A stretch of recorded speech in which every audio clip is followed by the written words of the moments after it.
Bonjour à tous et bon dimanche. Zone Franche aujourd'hui redonne la parole à Robert Krambessi, président de l'association La Voix des consommateurs, pour évoquer un sujet lié aux droits du consommateur béninois, notamment dans le monde des réseaux de communication mobile GSM. Il y a une offre dont on ne parle plus trop, alors qu'on en avait vanté à grand bruit les bienfaits et les profits pour le consommateur communicant béninois. La portabilité des numéros, vous vous rappelez certainement. À l'arrivée, et depuis lors, il y a eu tellement et tellement de choses à ce propos dont nous allons parler avec notre invité de ce matin. On va aussi profiter pour élargir la discussion à des aspects des droits du consommateur régulièrement bafoués au Bénin.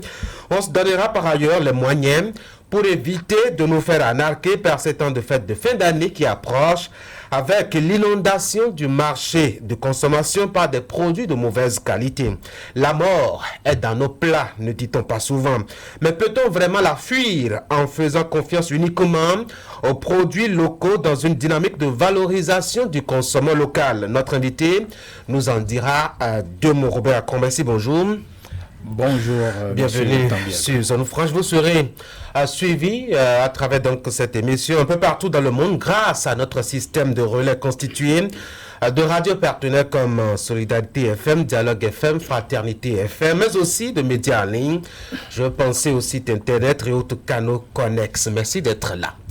Avec moi pour tenir cet entretien, Eman Parfait, bonjour. Bonjour Tanguy Agoyi, Robert Krambessi, bonjour. Bonjour à vous. Bienvenue sur ce plateau. Vous êtes président de l'association La Voix des consommateurs. Commençons déjà par ce qui fait l'actualité, la portabilité des numéros. Qu'est-ce que c'est et c'est quoi ce mode de fonctionnement? Merci beaucoup. Je profite de l'occasion pour saluer vos téléspectateurs, nos concitoyens consommateurs. Et je voudrais commencer par présenter la portabilité des numéros mobiles comme simplement un mécanisme qui vous permet de faire porter votre numéro. C'est-à-dire, vous avez un numéro sur un réseau de téléphonie mobile X. Il s'avère que vous avez commencé par vivre des insatisfactions, soit la qualité du service est mauvaise, soit les coûts, vous les trouvez onéreux. Vous êtes allé fouiller avec un autre opérateur concurrent et vous trouvez qu'il y a des offres plus intéressantes. Vous trouvez que l'accueil est plus chaleureux. Vous trouvez que lorsque vous appelez le call center, on s'occupe mieux de vous. Et bien, vous pouvez vous décider d'aller vers le nouvel opérateur qui vous intéresse, que nous allons appeler l'opérateur receveur. Celui chez qui vous étiez, il sera donc l'opérateur donneur. Alors, vous allez dans une agence de l'opérateur receveur, celui vers qui vous voulez aller, parce que ces services vous intéressent désormais, et vous partez simplement avec une pièce d'identité valide. Arrivé dans l'agence, si vous savez sauvegarder les contacts qui étaient sur votre ancienne SIM dans votre portable, c'est bien de le faire. Mais si vous ne savez pas le faire, demandez à l'agent de vous aider et puis vos contacts sont sauvegardés. C'est très important parce que la portabilité des numéros mobiles ne doit pas vous faire perdre vos contacts, vos adresses. Vous ne perdez rien du tout. Et lorsque vous êtes devant l'agent, qu'il a pu vous aider à sauvegarder les contacts, vous n'avez rien à payer pour l'opération. C'est totalement gratuit. Alors, l'opérateur receveur, il va vous donner une nouvelle SIM. Cette SIM portera le même numéro exactement que vous aviez chez l'opérateur donneur et avec lequel vous êtes venu dans l'agence. Donc, vous ne changez pas de numéro. Vous conservez vos numéros, vous conservez vos adresses, vos contacts qui sont dans votre portable. Et puis, c'est simplement la SIM que vous changez. Mais, depuis quelque temps, nous avons droit aux services de mobile money, les services financiers mobiles, mobile money. Et donc, pour certains, ils peuvent avoir de l'argent dans leur portefeuille électronique. Alors, ce qu'on recommande, c'est que vous allez récupérer les sous que vous aviez dans votre portefeuille électronique et vous les gardez sur vous. Et c'est quand vous avez fini l'opération de passage de l'opérateur donneur à l'opérateur receveur, quand l'opération est bouclée, que vous avez lancé votre appel, vous constatez que c'est bon, et bien vous pouvez aller déposer vos sous sur le nouveau compte chez le nouvel opérateur. C'est fastidieux, non? Non, en 5 minutes, l'opération est faite lorsque vous êtes déjà devant l'agent. En 5 minutes, en fait, théoriquement, ça devrait se faire. Il faut dire que les opérateurs n'aiment pas ça. Pourquoi? C'est exactement lorsque vous avez un magasin, que vous avez une clientèle, vous avez un concurrent de l'autre côté, et bien, lorsque les clients commencent pas à vous quitter pour aller chez le concurrent, c'est vos chiffres d'affaires qui baissent. C'est vos bénéfices qui baissent. Et bien entendu, aucun opérateur économique n'accepterait ça. Nous sommes dans un contexte où on est en train d'aller vers une certaine harmonisation, non seulement des services proposés, mais de la tarification aussi, de sorte à ce que vous soyez chez X ou Y, vous avez à la fois les mêmes avantages, mais aussi parfois les mêmes inconvénients. C'est-à-dire que soit le coût il est élevé partout, ou bien le service n'est pas de qualité partout. Non, ça n'est pas une norme. On ne peut pas harmoniser les coûts, la qualité d'IA, c'est impossible. Tout le monde ne peut pas avoir la même qualité. Et on ne peut pas harmoniser les coûts non plus, parce que ça fait partie en fait des éléments les plus importants, des outils les plus importants de protection du consommateur. La concurrence.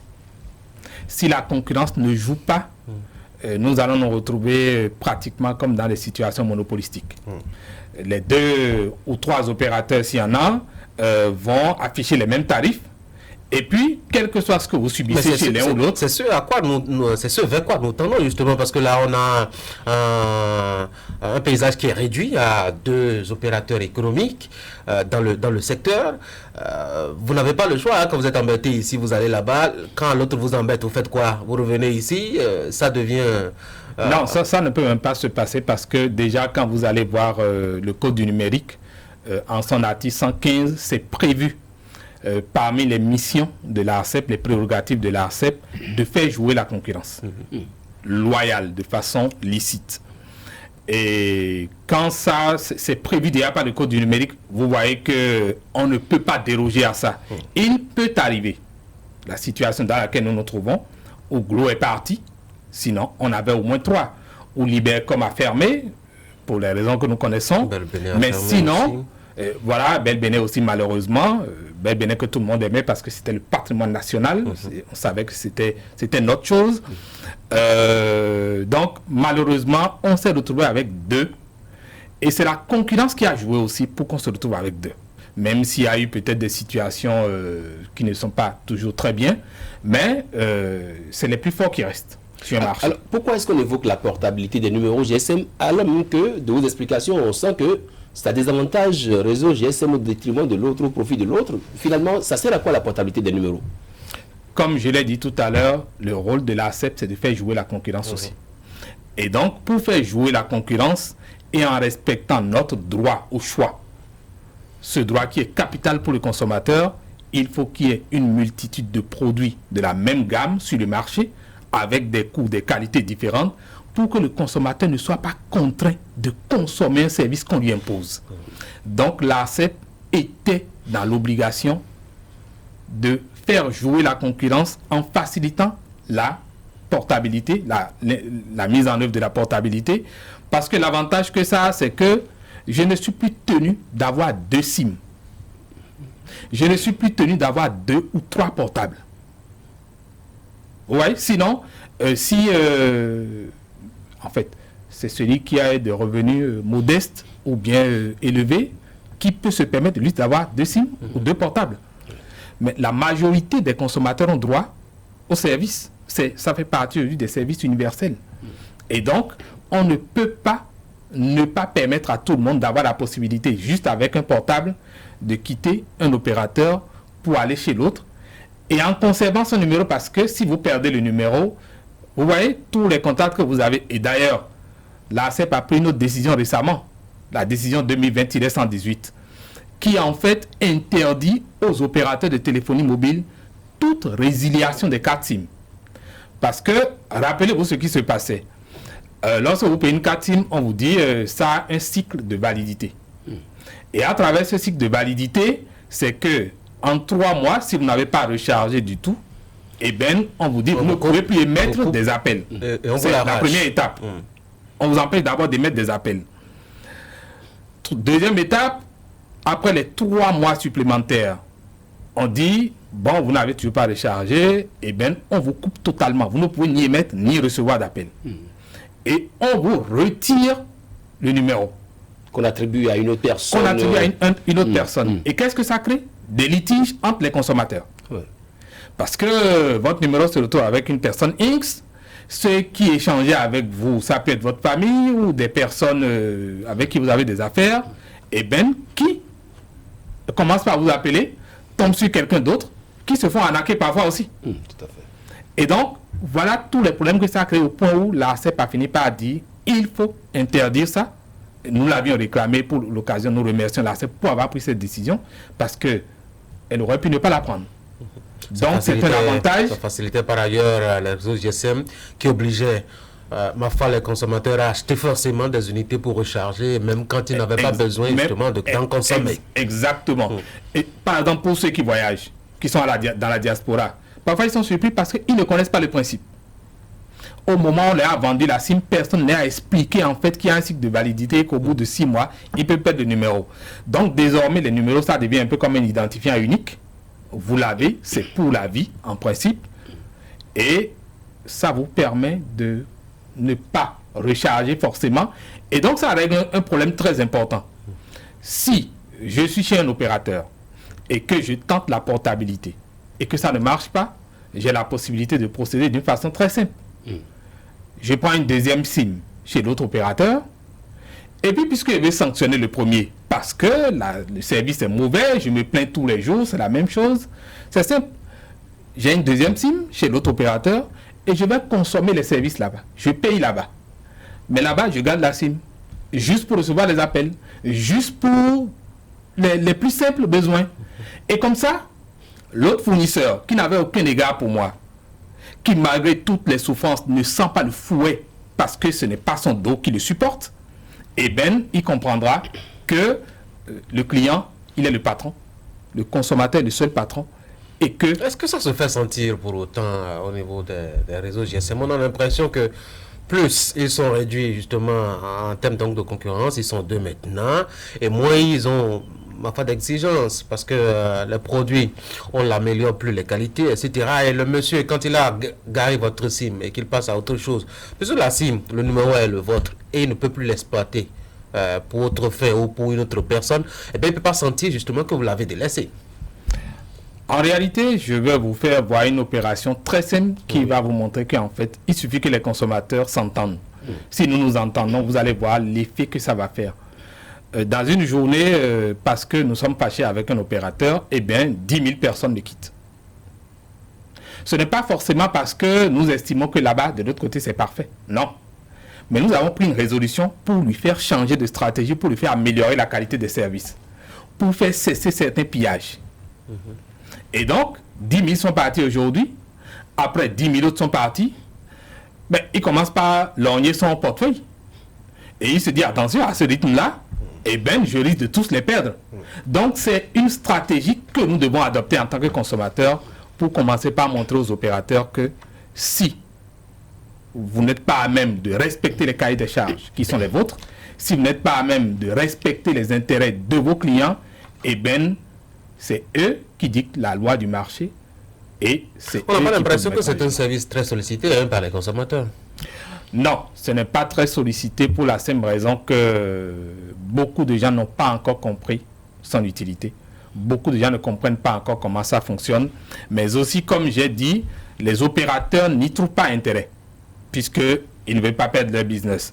Et c'est pour cela que ce qui est de leur mission, d'informer, de communiquer, parce qu'on a été à plusieurs séances où l'ARCEP n'a eu de cesse que de leur rappeler. Malheureusement, vous savez, il y en a qui sont très puissants parmi ces opérateurs, ils peuvent ne rien respecter, puis vous imaginez, Mais attendez, il y en a qui sont le roi des sanctions. C'est-à-dire, ils collectent la palme des sanctions. Il a été sanctionné avec 523 millions d'amendes. Glo en a eu juste pour 24, il en a eu pour 493. Après, il a eu 1,354 millions. On lui a rappelé plusieurs fois de respecter les réparations des préjudices que nous subissons. Mais finalement, nous nous disons, est-ce qu'il sent les sanctions? Est-ce que ça détient sur son image? Visiblement, on n'a pas l'impression. Alors nous nous disons, lorsque l'ARCEP a fait son travail, lorsque l'État a fait son travail, et que on ne voit pas, nous en tant que consommateurs, la satisfaction, on ne ressent pas la satisfaction, nous prenons les rênes du cheval et puis nous-mêmes, nous conduisons pour que la portabilité telle que c'est expliqué tout à l'heure, à part le fait que oui, quand on n'est pas satisfait chez un fournisseur GSM, on peut aller chez l'autre. Quelle est vraiment son utilité? Oui, l'avantage c'est que, vous savez, s'il n'y avait pas cette possibilité, comme j'ai dit tout à l'heure, c'est que vous serez obligé d'aller payer encore une autre SIM. Oui, la SIM aujourd'hui, ça coûte... non. 100 francs. Ce n'est pas le coût de la SIM. C'est gratuit. Ce n'est pas le coût de la SIM qui est important. Et ça vous prend du temps aussi, hein, quand ils s'attendent entre eux. Ils ne sont que deux actuellement. Hein. C'est ça le défi. Ils s'attendent entre eux pour vous faire... Non, quand vous observez bien, c'est ça aussi le problème. Ils ne nous donnent pas tous les détails sur les offres. C'est faire des scènes. Oui, c'est une politique commerciale. On fait ça, les consommateurs, si les organismes de consommateurs n'arrivent pas à bien communiquer pour éclairer la lanterne des populations, eh bien, ils sont tranquilles. Le problème, c'est quoi? Lorsque je me retrouve avec 2 portables ou 2 SIM, en quoi est-ce que ça m'avantage d'avoir forcément un deuxième portable? En rien du tout. D'abord, ça vous fait un coût d'avoir un deuxième portable. Deuxièmement, vous savez, quand vous êtes obligé chaque fois de prendre un portable pour gérer des appels, après c'est l'autre pour gérer l'autre, je ne sais pas si on y tient un avantage particulier. Aucun fondamentalement. Quand vous avez WhatsApp par exemple, vous l'avez sur un seul numéro. Mais quand vous en avez 2, vous savez, vous consommez plus. Quand vous avez 2 portables, vous consommez plus. Tantôt c'est l'un, tantôt c'est l'autre. Et puis, au bout du rouleau, ça n'a pas un grand avantage pour nous. Si on doit l'utiliser, ça aurait été bien que nous l'utilisions, nous utilisions cette stratégie juste pour sanctionner. Mais pas que nous soyons contraints de porter 2 portables. Ça n'a rien d'avantageux. Oui, mais quand on quitte un réseau GSM pour un autre, et qu'on pense qu'on est en train de punir le premier, on se punit aussi, non? Parce qu'en fait, la communication inter-réseau, ça a un coût complètement différent quand c'est intra-réseau. C'est-à-dire que quand vous êtes du même réseau GSM que celui qui vous appelle, c'est beaucoup moins coûteux que quand vous êtes de réseaux différents. Alors, je suppose que je suis sur un réseau X, je quitte parce que je suis fâché contre ce réseau, je vais sur un réseau Y. Ben, ceux qui sont justement sur le réseau X et qui avaient ce numéro au nom duquel ils m'appelaient, c'est eux que je fais dépenser. Bon, aujourd'hui, les communications inter-réseau, c'est pratiquement le même coût. À part les SMS. Et puis observez bien... Ça veut dire que le travail a été fait alors à ce niveau. Oui. Et observez bien combien de personnes utilisent encore fondamentalement les appels voix ordinaires. Non, c'est beaucoup plus le VoIP aujourd'hui. La plupart... C'est quoi VoIP? En fait, les appels par Internet, réseau, IP, adresse IP. Et donc, c'est plus facile pour nous. On trouve que c'est plus économique pour nous de pouvoir... Vous savez, c'est très simple. Vous prenez votre portable, vous enregistrez un message, vous balancez. L'autre aussi enregistre, vous balance. En définitive, vous ne perdez pas grand-chose. Oui, mais il y a le temps qui passe et il y a aussi la consommation des données et autres qui pèsent aussi là-dessus. Vous savez, essayez de comparer un peu pour voir quelle est l'option qui arrange le mieux le consommateur, c'est-à-dire la communication directe, ou quand même plus ou moins Je dois dire, la communication est claire, elle est de qualité, etc. Ça vous permet quand même de vous entendre aussi clairement. Ouais. Que quand vous utilisez par exemple l'Internet, où ça doit être des appels directs, parfois c'est lent, parfois ça rate, parfois la connexion. Vous savez, vous connaissez sa qualité chez nous au pays. Et tout cela, quels sont les avantages et les inconvénients justement? Vous aviez essayé de voir? Oui, en fait, lorsque vous voulez faire des appels directs par voie IP, ce n'est pas intéressant parce que la qualité de l'Internet ne répond pas. Par contre, lorsque vous voulez faire des appels sur du long, c'est-à-dire vous faites des échanges qui vont durer, la méthode la plus simple et qui est la plus intéressante, c'est de faire enregistrer et d'envoyer. Et l'autre chose, vous avez la possibilité d'envoyer des images qui coûtent plus, qui pèsent plus. Lorsque vous comparez bien, c'est plus avantageux lorsque vous voulez faire des choses importantes avec les appels via Internet. C'est beaucoup plus avantageux. Et en fait, observez bien, c'est parce que les opérateurs se rendent compte que ça est plus avantageux pour nous qu'ils ont commencé à facturer. Nous subissons un certain nombre de choses. Notamment la dégradation de la qualité. Voilà. Alors justement, quel est le défi, ou quels sont les défis de la portabilité à l'heure actuelle? Nous n'avons que deux réseaux, GSM au Bénin.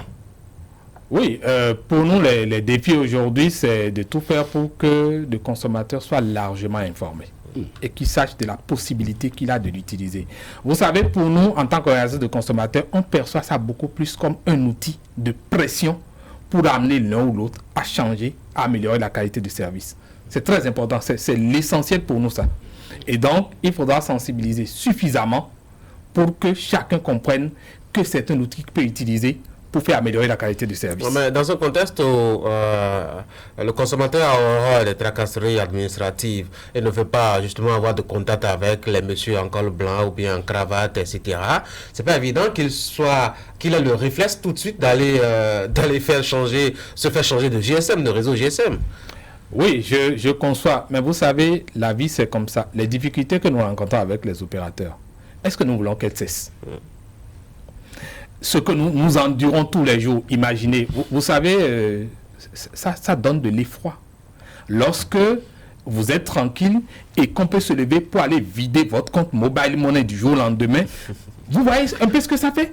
Donc, quand vous vivez ça, c'est normal qu'à un moment donné, vous fassiez le bilan pour vous demander, est-ce que je vais toujours laisser continuer faire, ou bien je prends la résolution d'utiliser les outils que j'ai en main, même si c'est difficile d'usage, et de mettre la pression avec. C'est ça le véritable problème. Et puis, quand on s'assure de quelque chose, même en Occident, c'est comme ça. Les opérateurs de téléphonie mobile cherchent toujours à créer quelque chose. C'est comme des serpents, des reins, ça sort la tête par ici, ça sort par là, vous coupez, ça crée toujours. Et donc, il appartient aux populations d'être éveillées. Et c'est dans d'autres secteurs aussi, ce n'est pas seulement dans le secteur des communications électroniques. Dans d'autres secteurs aussi, tant que vous vous taisez, vous subirez tout. Mais quand vous commencez par utiliser, et c'est là où je me dis, c'est peut-être une façon pour nous d'encourager l'État aussi. Parce que si l'État met un outil comme ça à notre disposition et que nous ne l'utilisons pas, vous savez, celui qui a investi de l'énergie, c'est vrai que ce n'est pas l'argent de quelqu'un, c'est l'argent de nous tous. Mais qui que vous soyez, lorsque vous êtes décarcassé, débiné pour produire quelque chose, et vous sentez que les gens n'utilisent pas, vous vous demandez après tout, est-ce que c'était utile? Est-ce qu'on ne s'était pas trompé? Est-ce que la portabilité ne vient pas un peu bouleverser la donne? Parce qu'on savait au démarrage des réseaux GSM ici, vers les années 2000-2001, quand on dit 90, on sait que c'est Libercom. 93, on sait que c'était Bell Bénin. 96, c'était si. Et ça dit que désormais, donc, je peux avoir un 96 et dire que je suis désormais sur notre réseau, je peux avoir un 60. Ça bouleverse un peu les choses. Non, c'est pour dire que désormais, les opérateurs ne sont plus propriétaires, en fait, des numéros. Les numéros appartiennent à l'État et l'État les attribue à quelqu'un. Et ça devient le vôtre. Donc, on n'a plus à se soucier de je suis avec tel autre. Non. C'est vrai que les coûts seront assez proches, souvent. Mais, lorsque la concurrence devient forte, vous allez voir, il y aura des démarcations. Des gens qui offrent des services de waouh, qui vous surprennent, vous en profitez, et ils seront tout le temps en promotion. C'est ça l'avantage. Ils seront tout le temps en promotion. Rappelez-vous, on a connu le cas avec l'opérateur Canal+, qui a voulu nous imposer de nouveaux décodeurs HD à 25 000 par remplacement ou à 45 000 lorsque vous devez tout prendre. Mais quand la pression est née, que nous avons fait une forte campagne pour dire on ne suffira pas à arnaquer, aujourd'hui c'est des promotions, non? 5 000. Est-ce que la démarche n'est pas en amont de faire en sorte déjà que les numéros reviennent vraiment à l'État dans les tests et tout? Parce que justement, jusque-là, on sait que les numéros ont toujours été pour l'État. Et l'État a concédé ça aux opérateurs. Lesquels en usent, en surusent et en font. Et maintenant, l'État a certainement compris que, bon, il faut changer la donne. Il faut reprendre son truc et donner au consommateur plutôt que de laisser à l'opérateur. Est-ce que c'est déjà fait, le retour à l'État? Est-ce que c'est déjà concrétisé ou bien c'est toujours aux mains des opérateurs GSM? Non, le numéro, on a dit maintenant, on ne peut plus résilier la cible, non. D'accord. Donc le numéro est à vous. Alors, quand on parle de portabilité, est-ce que à ce niveau-là, tel que ça se passe aujourd'hui, ça a commencé timidement, vous l'avez dit, est-ce que le droit du consommateur est vraiment respecté, est vraiment garanti? Oui, on ne peut pas dire que le droit du consommateur n'est pas garanti, à la différence que il faudra qu'on veille beaucoup. Il faudra qu'on veille beaucoup parce que on ne peut pas refuser de porter quelqu'un ou de faire porter le numéro de quelqu'un. Aucun opérateur ne peut le faire. Mais l'opérateur peut créer des dysfonctionnements. Parce qu'il ne veut pas perdre de clients. Il peut créer des dysfonctionnements de façon à décourager. Et c'est ça les notions que nous devons intégrer. Est-ce que vous est déjà arrivé un jour, monsieur Krombessi, de vouloir faire retrait de sous alors que vous n'avez rien dans votre véhicule, de vouloir faire un petit retrait pour prendre ne serait-ce que du carburant dans votre voiture et de vous retrouver à parcourir 2, 3, 4, 5 km pour vous dise le réseau ne marche pas? Ça vous est déjà arrivé une fois? Et qu'est-ce que vous avez fait dans ce temps? Ça ne m'est pas arrivé à moi-même. Cependant, en fait, j'ai connu ça une fois, mais c'était juste avec 2 personnes. Mais les plaintes du genre, c'est légion. Et ça donne quoi à la fin? C'est la catastrophe. En fait, ce que ça crée, c'est que ça stresse beaucoup le consommateur. Vous imaginez quand c'est pour des urgences, si c'est pour des achats de médicaments, pour régler d'autres problèmes familiaux. Le drame est survenu déjà. Le drame est survenu. Oui. Et donc vous pouvez perdre le vôtre gratuitement. Et vous savez, c'est un problème que nous avons adressé. Nous avons été obligés de commencer par échanger avec les e-marchands, les distributeurs du service. Parce que nous nous sommes rendus compte que les émetteurs de monnaie électronique, eux-mêmes, ils n'ont pas d'état d'âme. Ils n'en ont rien à cirer. Que vous soyez en train de souffrir, ce n'est pas leur problème. Et donc, nous avons été obligés de commencer par accompagner ces distributeurs. Nous avons échangé avec eux et nous avons compris que c'est les maillons les plus fragiles du système. On a pris un outil de technologie qu'on a mis dans leurs mains. On leur a fait miroiter qu'ils vont se faire beaucoup d'argent. Ils ont permis aux gens de constituer leur portefeuille. Et donc aujourd'hui, ces e-marchands, ils font plus de 35 000 distributeurs sur tout un territoire. Vous voyez un peu? Et c'était des principes, c'était bien défini qu'ils devaient rester à des distances de 150 mètres. Et donc, toutes les conditions, en principe, théoriquement, étaient réunies pour qu'on ne vive pas ce que vous disiez là. C'est des gens responsables qui ont un capital assez costaud, qui puissent faire face. Mais quand ces gens ont commencé par voir qu'on vendait la carte SIM marchande pour le mobile money comme du petit pain et qu'on peut l'installer, n'importe qui peut avec un parasol venir mettre une table, l'installer. Vous savez, le consommateur, lorsqu'il a vu l'architecture graphique et tout, lui il pense qu'avec le Kakemono c'est bon. Il est face à un fournisseur sérieux. Mais le jour, il se fait arnaquer parce que ça arrive. Il dépose son argent. On lui dit que c'est parti. Et là, je profite pour attirer l'attention des gens. Lorsque vous faites un dépôt et que ce n'est pas sur votre propre compte. Il faut toujours appeler. Appeler, c'est quelque chose, mais il faut toujours exiger aussi un reçu. Ah, ça se donne aussi? Oui, vous devez prendre un reçu pour ça. C'est obligatoire. Parce que il n'y a pas de traçabilité. Non, mais on s'est contenté juste de de déposer un registre là où vous inscrivez quelque chose et puis ça passe à tout. Lorsque ça vient sur votre compte, c'est bon, vous avez le ticket électronique et vous savez que c'est venu. À défaut d'appeler l'autre pour demander est-ce que c'est bien parti, demandez toujours un reçu. Et même quand vous appelez pour demander, prenez toujours un reçu. Parce que, vous savez, il est arrivé des choses énormes. C'est-à-dire, l'argent est parti. Vous ne savez pas qui, par quelle alchimie, a pu arnaquer l'autre pour retirer l'argent de son compte. Et qui se plaint plus tard de ce que c'est vous qui avez envoyé l'argent, qui avez orchestré ça. Et vous allez prouver ça comment, plus tard? Si vous retrouvez devant la police ou devant un juge, vous n'avez pas de preuves. Hein? Vous avez dit que vous avez remis à la dame, là, le jour, waouh, monsieur. Non? Oui, mais il a reçu, non? Et je l'ai appelé, il a confirmé. Attendez, il a reçu, il a confirmé. Ça a été enregistré où? Puisque lui a été victime d'autre chose après.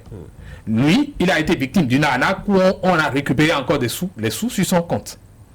Et donc, quand nous avons analysé tout ça, nous nous sommes dit, il vaut mieux qu'on commence par coacher les distributeurs pour qu'ils comprennent le mécanisme, le système, pour ne plus se laisser faire cela. Alors, parce que les opérateurs, eh bien, pour eux, la logique, c'est quoi? Ils vont tout faire pour avoir le maximum de clients. Et puis après, ils vont les bouter dehors parce que la technologie leur permettra d'avoir des distributeurs. Alors, qu'est-ce qui fait cette incapacité ou cette manie du consommateur à se foutre de réseau GSM, à se foutre des consommateurs? Parce que justement, est-ce que vous êtes déjà arrivé une fois de faire un transfert de crédit mobile money, on vous dit que c'est pas parti?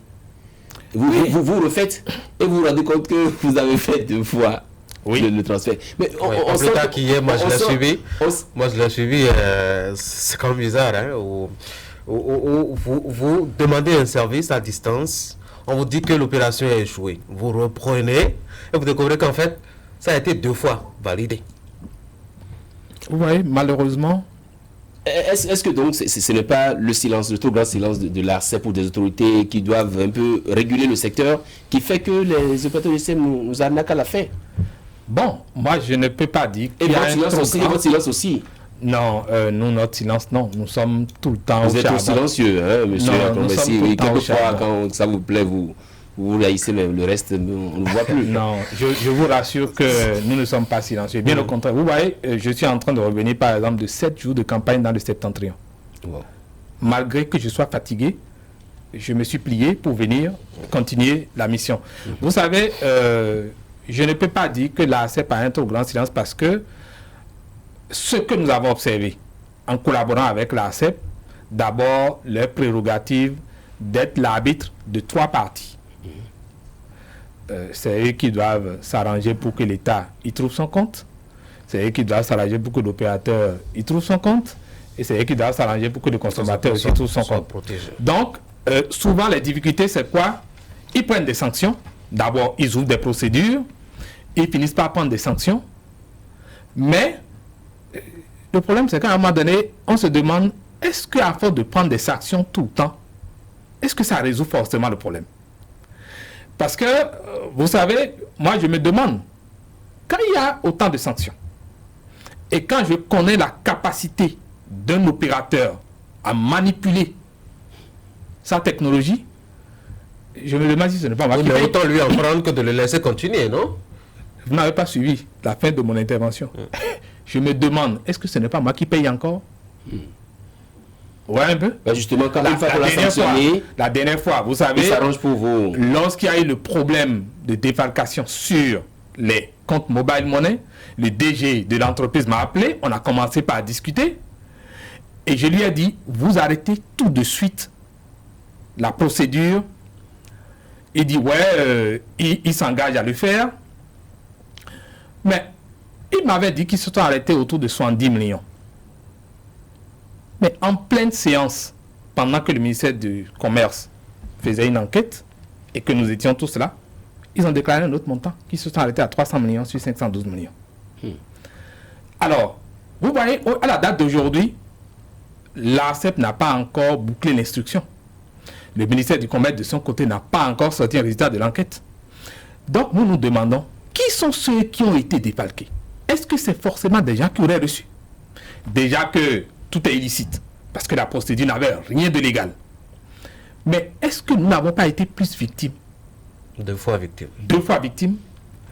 Et la période qui a suivi, observez bien, ça a été la razzia sur nos forfaits. Donc, c'est là où nous nous disons, là, c'est prendre des décisions, sanctionne, c'est bien. Mais est-ce qu'il n'est pas temps que le consommateur lui-même commence à agir, une veille permanente à maintenir, où le consommateur montre que, eh bien, désormais, il est prêt à en découdre avec l'opérateur qui l'empêche. Le consommateur devant être garanti par l'État. Est-ce que, y compris vous, est-ce que l'État, l'ARCEP, le ministère du Commerce, est-ce qu'ils ne sont pas trop danser un peu sur la tête des consommateurs aussi? Vous savez, moi, j'ai fini de me plaindre avec les situations de quelqu'un d'autre qui va faire mon bonheur. Mon bonheur, je le fais moi-même. Et lorsque j'ai affaire avec toi, j'en découvre avec toi jusqu'à obtenir satisfaction. On parlait justement du service de mobile money, mobile banking. Il me plaît bien de revenir là-dessus et on va faire d'ailleurs la transition. Pour passer justement aux droits des consommateurs liés aux autres services proposés par les réseaux GSM. Et il est arrivé un moment où on a commencé par, d'ailleurs ça continue, on a commencé par exiger aux clients qui veulent retirer parfois même des sous sur leur compte, de présenter leur carte d'identité, de laisser des numéros, etc. À quoi est-ce que cela répond dans le fond? C'est une anarchie. C'est une anarchie dans le secteur du mobile money et malheureusement, voilà un secteur qui a plusieurs régulateurs. Donc jusque-là maintenant, on ne comprend pas vraiment encore comment ça se régule. Parce que ça utilise les communications électroniques, une plateforme technologique. Donc cette partie concerne l'ARCEP. Et puis, il y a la BCEAO, la Banque centrale des États de l'Afrique de l'Ouest, qui s'intéresse un peu qui aussi est supposé... Ce n'est pas qui s'intéresse. C'est lui qui délivre l'autorisation, l'agrément pour être un émetteur de monnaie électronique. Donc, c'est considéré comme une banque. Mais qu'est-ce que la BCEAO fait concrètement?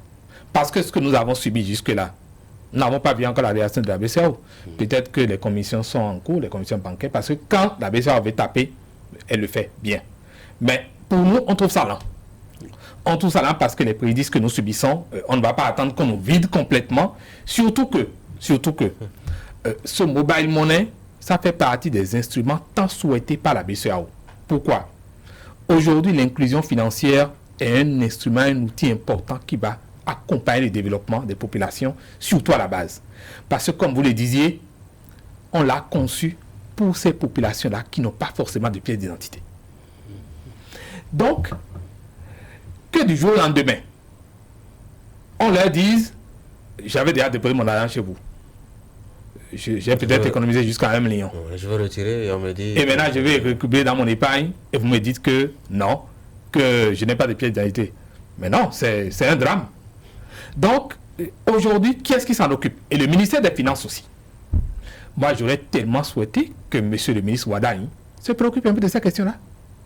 Parce que, si vraiment nous voulons aller au développement, si on prend les services financiers mobiles à bras le corps, et qu'on garantit aux populations la confiance et la crédibilité, parce que c'est entamé déjà.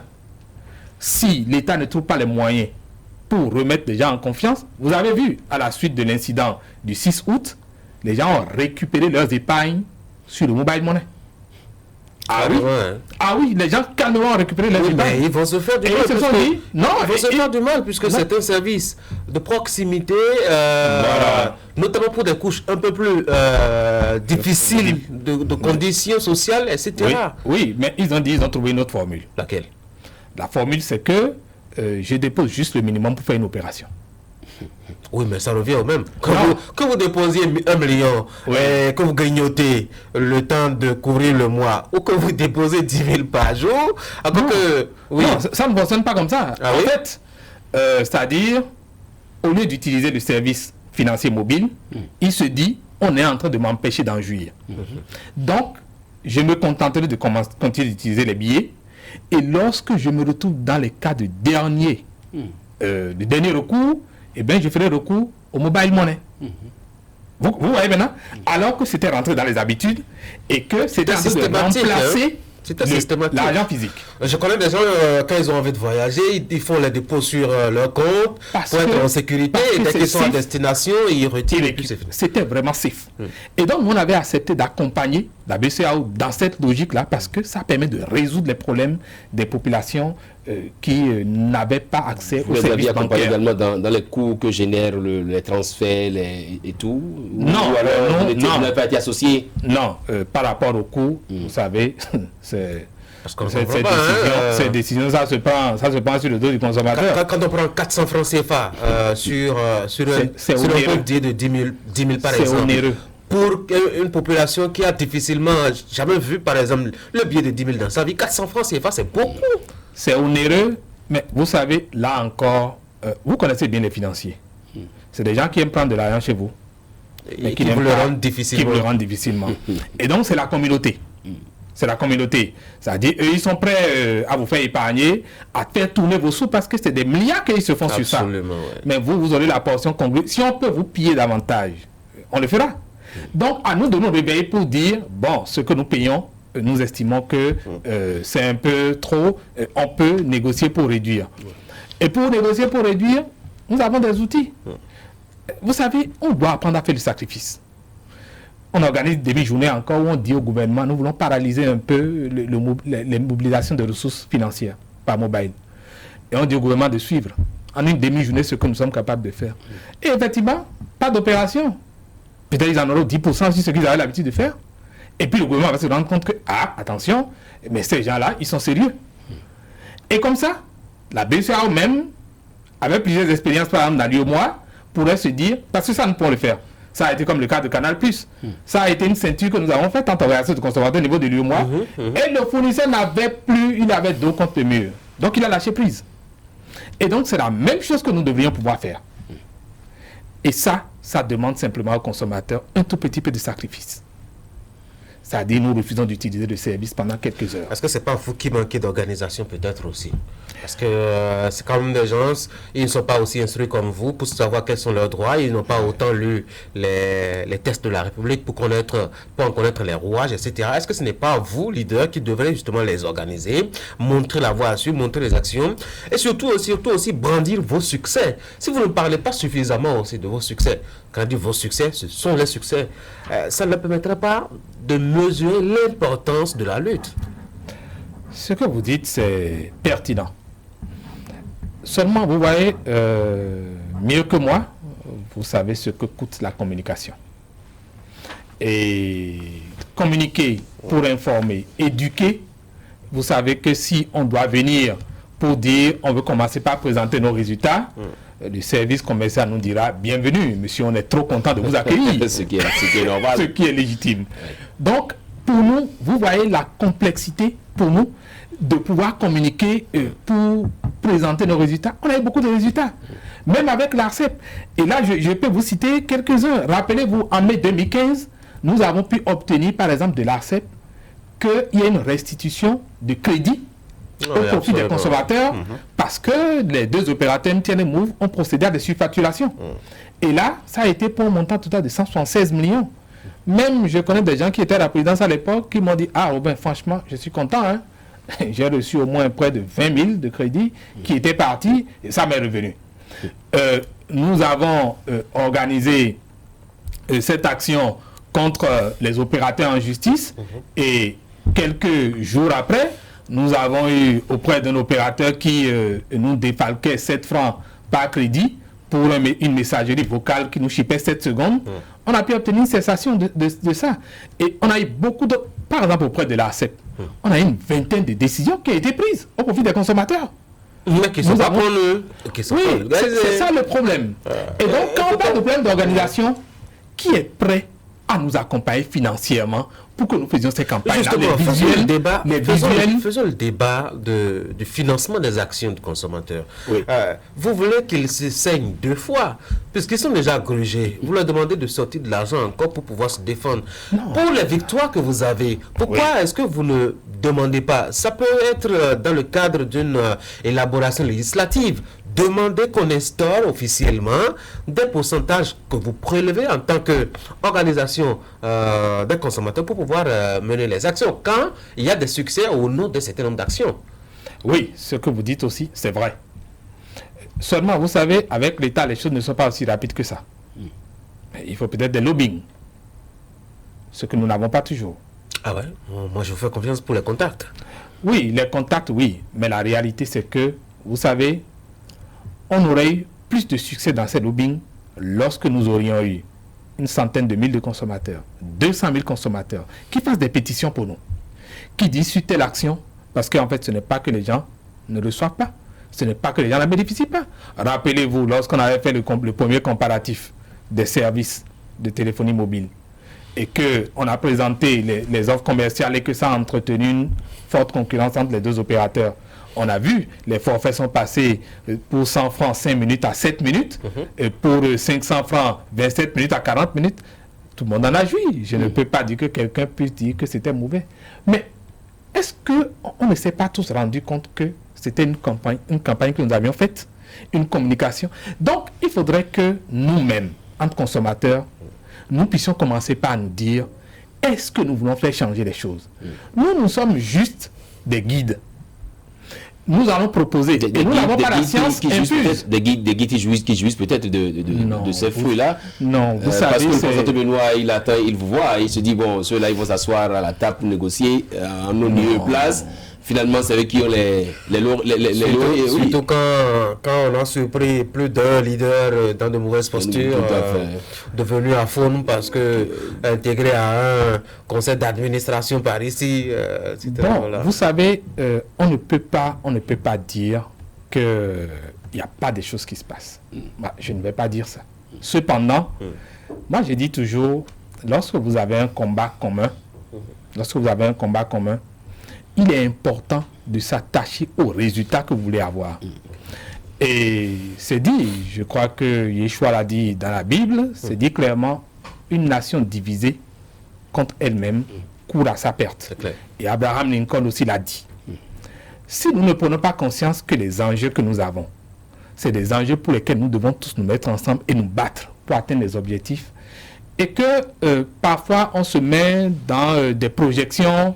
Est-ce que tel ne bénéficie pas de ça? Est-ce que tel autre ne bénéficie pas de ça? Nous risquons de passer à côté. Moi, je dis, les consommateurs ont un avantage qu'ils ne perçoivent pas encore. Et chacun devrait faire l'effort de comprendre. Lorsqu'il y a des organisations de consommateurs que vous soutenez, ça peut être par vos actions physiques, ça peut être par des contributions financières. Vous avez le droit de venir leur demander des comptes. Et qu'ils vous expliquent. Mais si vous ne participez à rien du tout, est-ce qu'au fond, ce n'est pas l'engagement militant du consommateur qui est en cause là? Oui, ça c'est fondamentalement, c'est un gros souci au Bénin. C'est ça qui fait d'ailleurs que les acteurs politiques font de nous le bétail électoral que nous constituons.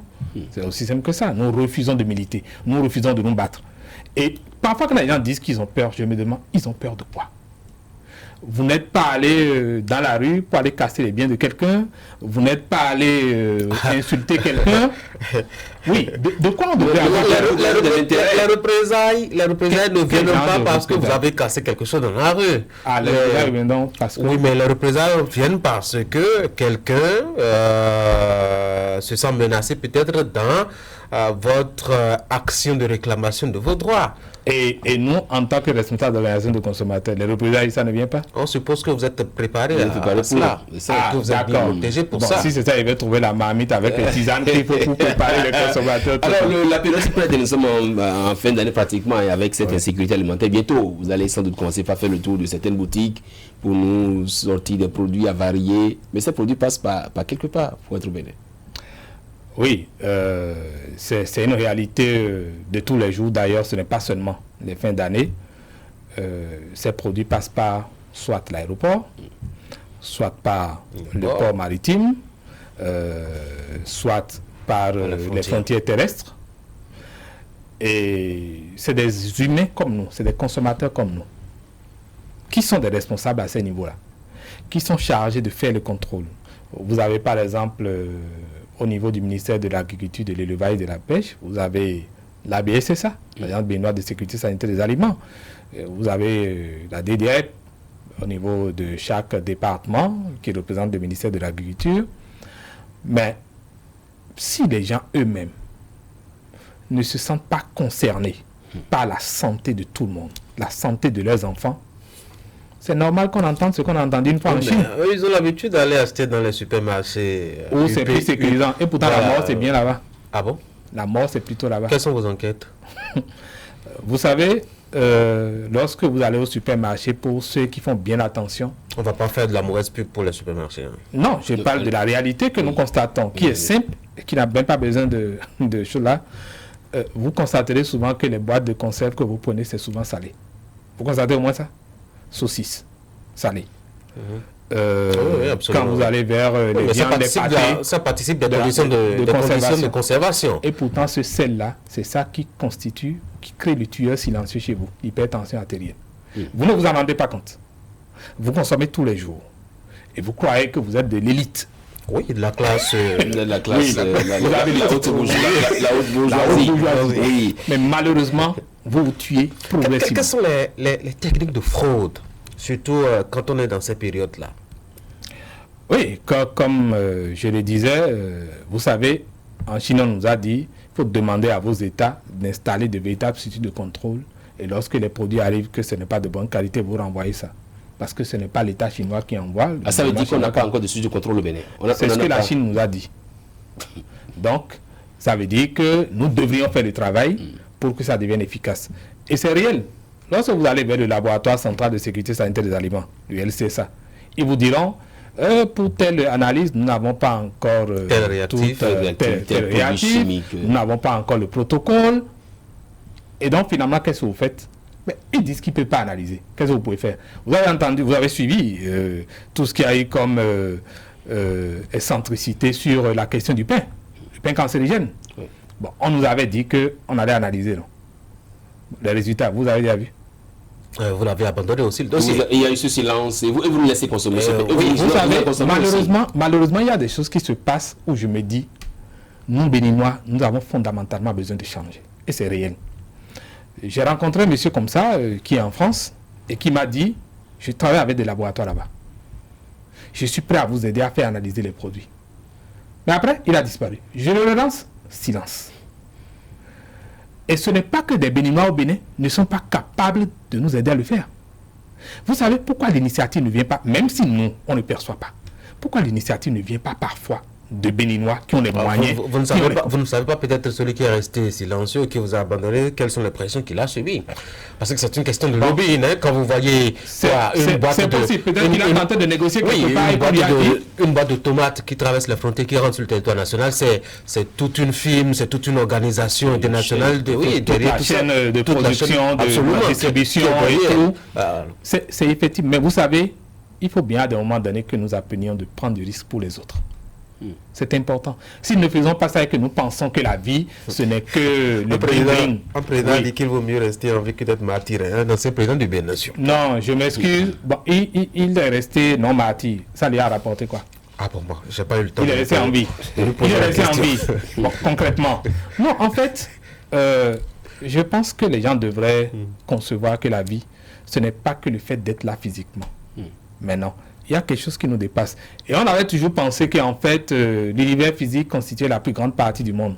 C'est ce que nous voyons, non? Oui, c'est ce que nous voyons, mais en réalité, ce n'est pas ça. La science l'a prouvé déjà. On n'a pas fait de la philosophie et de la spiritualité. Non, ce n'est pas de la spiritualité, heureusement. C'est la physique quantique qui l'a démontré aujourd'hui. C'est même de la science pure, la physique quantique. Que en fait, la partie que nous ne voyons pas de l'univers, ça fait plus de 95%. Oui, c'est ça. Parlons un peu de droit de consommateur. Il y a actuellement cette politique du consommation local. Est-ce que ça a un lien? Droit de consommateur, consommation local. Est-ce qu'en consommant local, pardon, on peut éviter ces produits cancérigènes? C'est des devoirs que nous subissons. Bien sûr qu'on peut le faire. Et d'ailleurs, récemment, avant la Covid-19, nous avions lancé l'initiative Journée de dégustation agroalimentaire, consommons local. Et nous avions invité les directeurs d'école nous avons invité des producteurs et transformateurs locaux. On les a mis en contact et on a dit, vous voyez, vous produisez des choses qui sont bien, qui peuvent protéger nos enfants. Si vous discutez avec les écoles, vous pouvez aller mettre ces produits à la disposition des cantines, des bonnes dames pour que nos enfants mangent sain. Parce qu'aujourd'hui, allez dans les écoles, faites bien attention, restez à la sortie. Et vous allez voir combien de jeunes enfants obèses qui en sortent. Et ces enfants... C'est mauvais. Ah oui, le surpoids pondéral est très dangereux. C'est très dangereux. C'est dû aux haricots qu'ils consomment parce qu'il me semble qu'il y a du haricot, du riz et d'autres céréales pour varier leur plat. Est-ce que ça rend obèse? Ce n'est pas que dans l'école que ça se fait. Vous voyez par exemple, dans beaucoup de ménages, on consomme beaucoup de mayonnaise. Ah oui. On consomme beaucoup de lait dont on ne connaît pas les origines. Ces laits contiennent plus de matière grasse. Et tenez-vous tranquille, hein, c'est même chez eux que des organisations font les enquêtes, vont rencontrer les scientifiques et prouvent que ce qui est envoyé en Afrique est de très piètre qualité par rapport à ce qu'eux-mêmes consomment là-bas. Vous voyez tout le drame, tous les mois que cela suscite. Donc, nous, on ne perçoit pas. On consomme. Regardez, il y a des laits qui ont des noms et, rassurez-vous, en principe, chacun de ces produits doit avoir un certificat d'enregistrement. C'est une obligation. Hein. La loi 2014-20, la 2007-21 portant protection du consommateur est formelle dessus. On ne peut pas vendre un produit sur le marché pour le consommateur s'il n'a pas un certificat d'enregistrement. Mais malheureusement, allez consulter combien de produits ont de certificat. Mais nous avons écrit à toutes les entreprises, sans distinction, pour leur dire, nous prévenons. Bientôt, nous allons commencer par faire une communication pour dire aux consommateurs, nous sommes passés dans tel magasin, nous n'avons pas vu les certificats d'enregistrement. Et bien, consommateur, si vous voyez un produit sans certificat d'enregistrement, ne prenez pas. Ne consommez pas. Mais nous allons le faire. Mais le problème, ça demande des... Est-ce que la promotion du consommation local est vraiment, et dans le fond, une réponse efficace justement à l'empoisonnement dont on est victime? Parce que nous-mêmes, ce que nous produisons, nous les produisons dans de mauvaises qualités, nous les conservons dans de mauvaises qualités. Je prends à tout hasard la filière des jus. Oui. Vous voyez des jus dans des bouteilles qui font des dépôts assez inquiétants, qui ne sont pas clairs, etc. Est-ce que véritablement, si nous promouvons le consommation local, nous sommes vraiment à l'abri de l'empoisonnement? On ne dira pas que parce qu'on a pris un produit et que c'est fabriqué au Bénin, que systématiquement, c'est exempt de tout reproche. Cependant, c'est mieux pour vous d'avoir la possibilité de contrôler techniquement ce qui est fait à côté de vous, plutôt que de ne pas savoir qu'une pomme, que je ne nomme pas, vient de quelque part et qu'on a pu lui injecter une substance pour la conserver pendant 1 an ou 2 ans. Qu'un poulet a pu être conservé dans les mêmes conditions qu'un poisson. Vous savez, quand les poissons viennent, il n'y a plus rien dedans. Ça veut dire que la mort à côté de vous vaut mieux que la mort venant de loin. En fait, honnêtement, je préfère encore.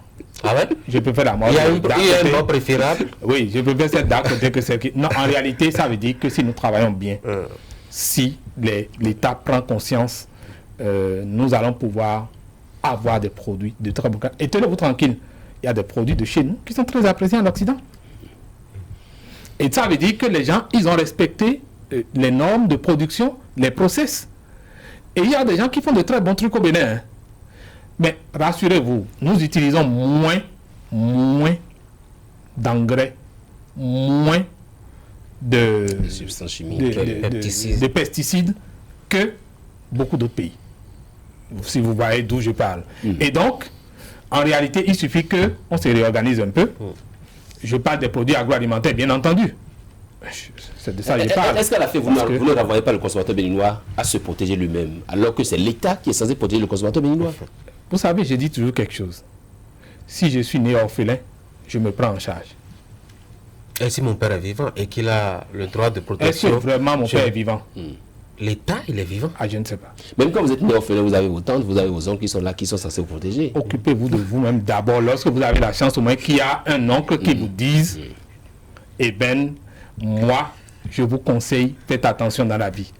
Écoutez au moins cet oncle-là, cette tante-là, c'est mieux que de pouvoir... Est-ce que vous ne renvoyez pas l'affaire le consommateur à l'abattoir? Parce qu'il est obligé de se prendre en charge lui-même, de se démerder dans un contexte. Il ne connaît pas grand-chose, il ne sait pas se mettre. Et déjà que ici, on nous vend du vent. En fait, c'est du vent qu'on nous vend. Et donc, du tout, c'est... Bon, imaginez, avant, il ne consommait pas. C'est-à-dire, lorsque personne ne lui a rien dit pour dire que c'est dangereux, il consommait, non. Il consommait son poulet, non. Son adoguingouin, croupillon de dinde, il consommait, non. Il a fallu que nous on se batte pour que l'État finisse par prendre une décision pour dire les croupillons de dinde, c'est interdit. Mais c'est-tu vendu mais plus comme avant. C'est pour dire quoi? Les problèmes sont là. On ferme les yeux sur ça d'abord. Les problèmes sont là. Puis c'est-tu vendu au Bénin, vous en consommez sans doute? Non, moi pas, surtout pas. Mais c'est pour dire que lorsque les problèmes sont là et que nous en prenons conscience, il nous appartient à nous en tant que citoyens de nous organiser pour dire comment nous pouvons régler le problème.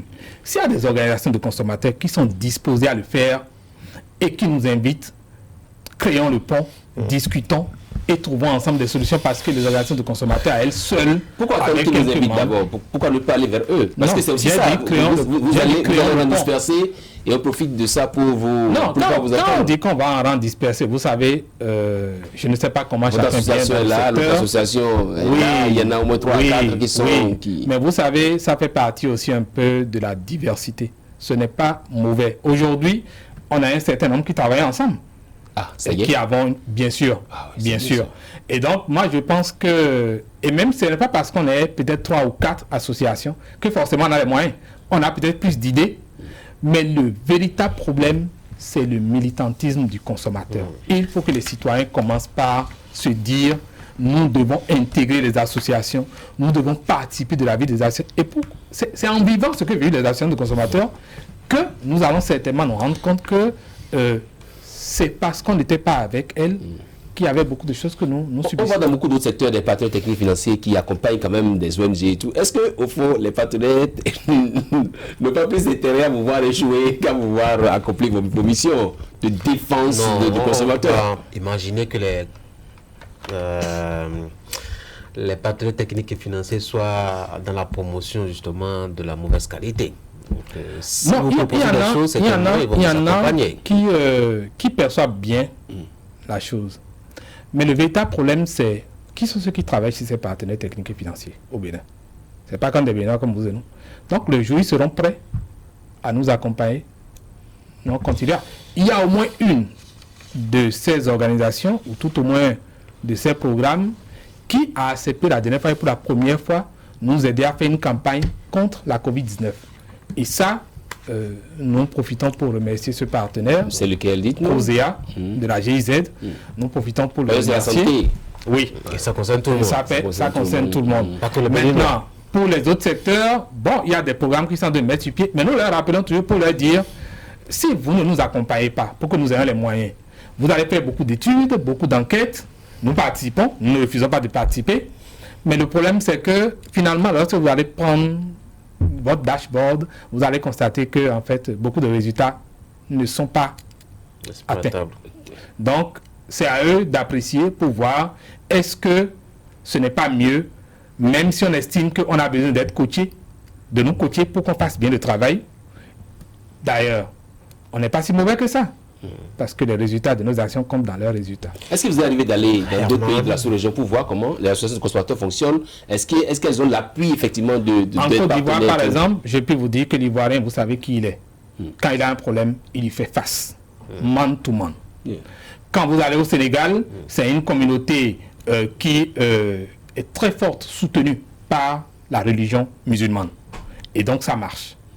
Les pays qui sont comme ça marche. Le reste, ça dort.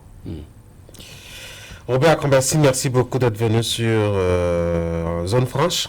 Je rappelle qu'on a parlé un peu du droit des consommateurs. On est parti de la question de la portabilité des numéros pour aboutir un peu à d'autres aspects, sur d'autres aspects liés justement à la consommation de produits JSM. On en finit par la promotion du consommant local. Vous en donnez bien l'exemple avec votre habillement. Merci encore une fois d'être passé par ici. Et bonne parfait à l'émotion. C'est un gobi. Ça s'appelle comment déjà? C'est un gobi. Oui, quand on met ça de côté? Oh, honnêtement, je ne sais pas. Parce que Pour moi, c'est important de porter local. Mais je vais m'informer pour le savoir. Sinon, ça aurait été mauvais. Mesdames et messieurs, c'est la fin. Il va me laisser conclure enfin. C'est la fin donc de cette émission. Merci d'avoir été là. Vous passez un excellent début d'après-midi. Tout à l'heure même, vous allez suivre le grand format. Ce sera donc le rendez-vous de la mi-journée de l'information. On va se voir dimanche prochain dès qu'il va sonner 10h30. D'ici là, vous passez une excellente journée dominicale.